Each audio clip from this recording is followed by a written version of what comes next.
Achupu school. I'm not to school by one if I were no ye balloon. I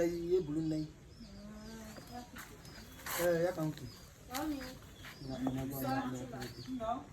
School. What you school? Ya gwani na dia ho ni na dia. Aba mo ni yoku, osun de ipo ekwa. Osin de ipo ekwa. Ya kana di gwai.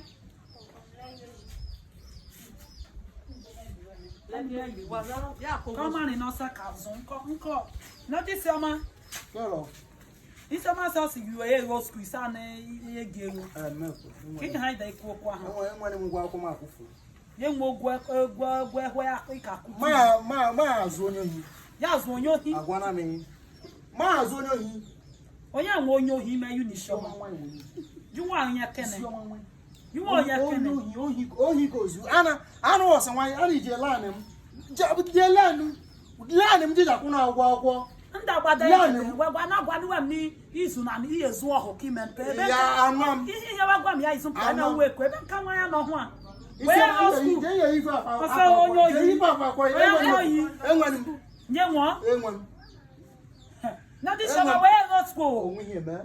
Yo wa here be me. Onwe here me. Where go school na akwa mi. Onwe here me. Na. Isi na mo so ma. Osa ka me ni amugo ya ma na izu. Where go school. Agwa ma azu onye ohi. Ya azu onye ohi. Yes. Ya azu onye ohi. Yes. Fisherman one. Oh man no rule on Sunday.